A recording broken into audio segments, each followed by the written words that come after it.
Welcome to Elephant Fest. Joining us today from West Virginia is #1 New York Times and #1 international best-selling author Jennifer Armentrout, who was born on the same year and date as me. So it must have been fate that I get to conduct this interview. Welcome, Jennifer. Thank you guys so much for having me, and that is so cool. I've known a lot of people born June 11th, but not on the same year. So that is the exact same year, cool. Yeah. Another thing that we have in common is that I read, and you can confirm, you didn't really like math in school. So you started writing during algebra classes. I never liked math. So can you assure us, the ones who don't like math, that we can be successful as well in life? Yes, 100%.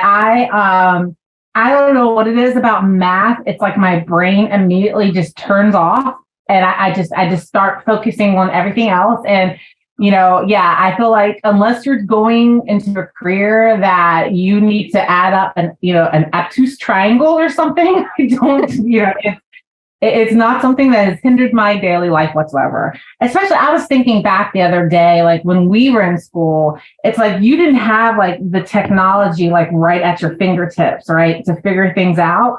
I just wonder how math class is now, because it's like, how they always like show your work. I feel like you could just Google it and then there it is. It's just, I imagine it's not, I just wonder how teachers handle that in their classes and stuff like that. But yeah, I don't know how it's in the US, but here in Romania, math is taught traditionally. So They don't use too much technology. Yeah.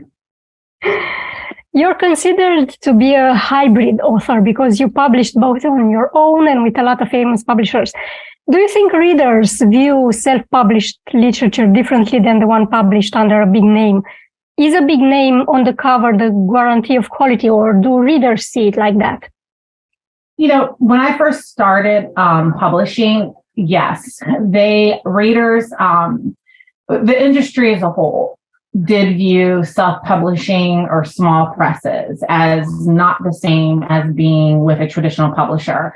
It was kind of viewed as if you couldn't get a traditional deal, so your book must not be good enough. And then there were a lot of cases where authors didn't even attempt to go the traditional route. They just was like, I want to have more control, or I just don't want to go through that process. So in the beginning, yes, it was something that kind of had a stigma attached to it. But with the implosion, I think, of the 2012, 2013, and really it was the new adult genre here that a lot of people went self-publishing through. That was back when you had Abby Glines, Jamie McGuire, Colleen Hoover, and a whole bunch of others. I had Wait For You come out at that time. They were all self-published books. It kind of turned a little bit on the head, because it was like you had these books that were being read by hundreds of thousands of people, but were not traditionally published. And of course, the new adult wasn't the first wave of books to do that. There were hugely popular self-published authors before then, but it was like you could name 2 or 3, right? And then all suddenly, in that period of time, the most of your books that were sitting on the bestsellers list and the top percentage were self-published authors. So I think that began to change it. Nowadays, readers don't even notice really if it's traditionally published, if it's self-published, if it's a small press, in certain genres. So I think in romance and in fantasy, they don't notice. But I do think in other genres, they probably still do. Like when you're looking into literary fiction, certain suspense genres, things like that, they will only really buy something from, they have a certain way they go and get their books, which is vastly different than readers of romance and fantasy and stuff like that. Yeah. Over the years, you received a lot of awards for your books. do these awards change anything in how you write? Do you try to write more like the book that won the award? Does the public give you more credit after winning an award? I don't, sometimes I think, I don't think like the general public is aware of like awards or bestseller statuses, right? I don't think they even stop to look at that or that they really care. But as a writer, of course, like awards mean something because you're being usually recognized by other people in your industry, your peers. But it can get in your head.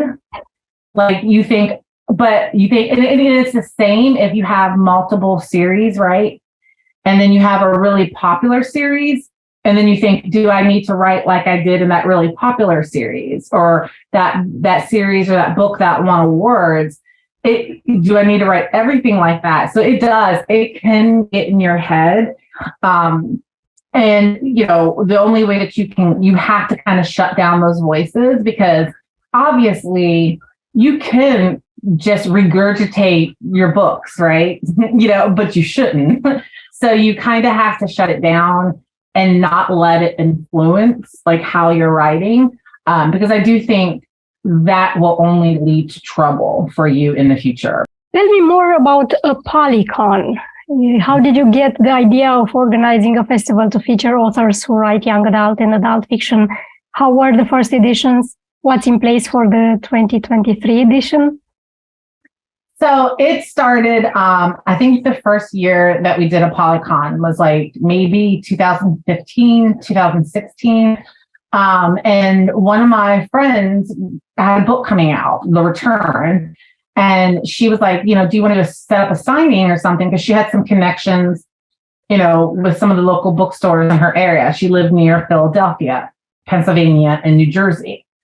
And most of us, no matter how many books you've had published, how popular you may be, whatever, books, there's nothing more frightening than having to do an in-store book signing by yourself because you just never know what the turnout's going to be. You can either undershoot it, like where you think, oh, only a couple people are going to show up, and then, the bookstore scrambling to find chairs, or you go in there and there's like one person, you just never know. So I was like, well, I would rather do a signing with my friends and, authors that I've met, or authors that I've, wanted to meet. And that's kind of where a Polycon idea came from, is I had a new release coming out. And so instead of doing it at a bookstore, we did it at a hotel, but we had, I think the local Barnes and Noble came in to sell books at. And so it just kind of started from me not wanting to do a signing by myself. And it just grew from there. It grew from a one-day event to multiple days. Like next year, it will be, I think, 4 full days. So we started with just doing a book signing and kind of like a little party in the evening. And now we have panels, we have multiple parties, we have publishers who will sponsor parties and come in and do their own thing. We have like a keynote. Next year, it's Jodi Picola who's doing that. It's just become, much bigger, which is great. Events for anybody who's ever ran one, you have to do it because you like doing it. You don't make money off of it. You don't. So you have to do it because you love it. And and I've always loved doing it because it's about bringing authors together and readers and authors together. And I think, it's a great opportunity to get to see one another and also to get to see your readers. So I have shared some of your books. I love the covers for your Blood and Ash and Flesh and Fire series. Do you get to choose your covers? Do you inspire artists on how to make them? How does that work? Yes, these are some of my favorite covers. The publisher of that series has kind of let me guide the direction of what I want the covers. The amazing designer Hang Lee, she is amazing. So what I kind of do is I just give her like direction. So for from Blood and Ash, I had an idea that I wanted like red leaves and the sword and the arrow. And so she kind of took that and she created From Blood and Ash. So each one was, there's something like an icon symbol that I would kind of give her an idea of. And she would build the cover around that. For A Light in the Flame, we had like the crescent moon and the wolf. And so it's really interesting to see how she does those two series. But what a lot of people I don't think realize is that From Blood and Ash and A Shadow in the Ember, it is actually the same cover in the background inverted. And we were kind of doing that on purpose, inverting the covers so that you could see the connection between the two series. Good to know. Since we're talking about the covers, I assume you choose the titles. Has any editor ever tried to change them? Not on this series. I'm kind of weird. I cannot write a book unless I know what the book title is going to be. I just will get stuck. But I've had book titles in the past get changed. So one of them is in the Dark Element series. White Hot Kiss was originally called Beneath the Skin. And the publisher was worried that was too risque of a title for a young adult. So they went with White Hot Kiss, which confused me because I was like, how is Beneath the Skin too risky, but White Hot Kiss is okay? I don't know. But so I've had a couple titles changed. The Darkest Star was originally titled Retribution, and that got changed.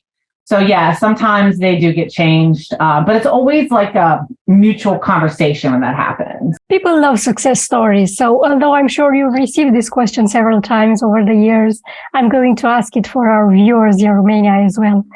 How did you decide to publish your first book by yourself, and how did it go? And how did you get your first publishing deal? So it's my first book.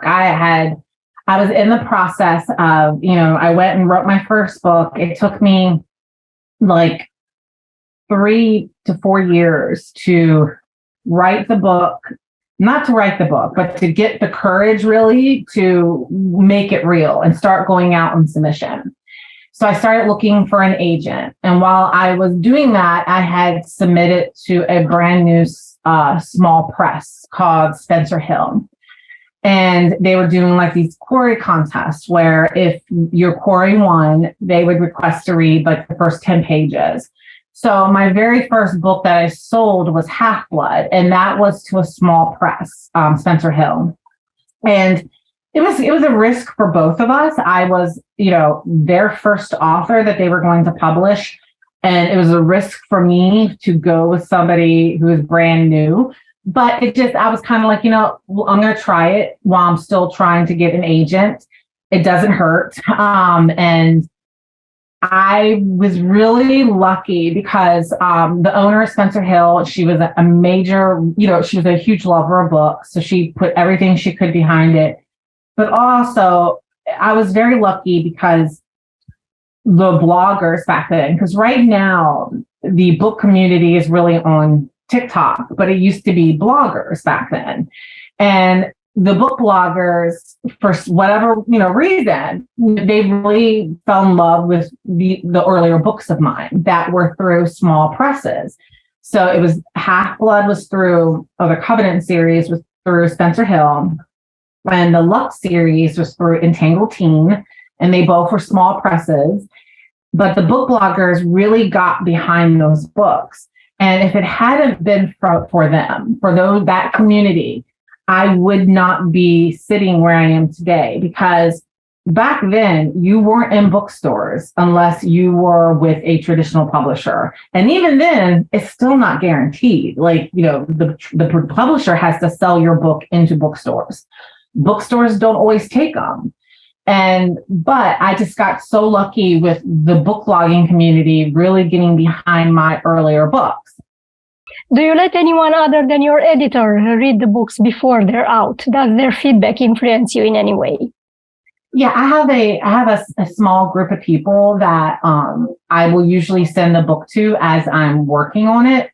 And especially if I'm stuck and I'm not sure if the book is making sense, usually, especially with fantasy, because fantasy can be very hard to flesh out, because when you're starting a new fantasy world, like right now I'm writing a book, it's a book 1 in a fantasy. And the same thing with From Blood and Ash, is you have to flesh the world out, but you don't want to give so much detail that it becomes so confusing to the reader, because they're being too quickly immersed into this unseen, unknown world, and it can get confusing. So I will have a team of, like, these are people usually I've met over the years who started off as, reviewers, that book bloggers that I've become friends with over the years.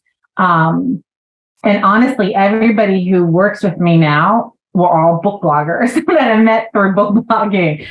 Now that we're approaching the end of our interview, although I would have like a million other questions for you, can you give a message to the Romanian readers? The biggest message I would love for the Romanian readers to hear is, thank you so much for your support. You guys have always supported my books for years now, like over a decade, which is, insane to me to even think of publishing that long. But to know that my books have been in other countries. And I think that's like one of the coolest things about being a writer is I may never meet these readers in person. You never know, but it's like you're connecting with people in a country that with any other job that I would have been doing, I never would have had the chance to ever connect. And it does expand your world. Like, we can read about different countries in school. We can read about different countries on the internet. But when you're actually meeting people and they're meeting you, it's like you get to really understand like how big the world is and also how small it is at the same time. Thank you. This has been fantastic and a real pleasure to talk to you. I'm really happy to have conducted this interview. Thank you. And hopefully we'll speak again soon, and I'll be able to address the rest of the questions that I didn't have time to address today. Thank you, Jennifer. You have a nice day. Thank you so much.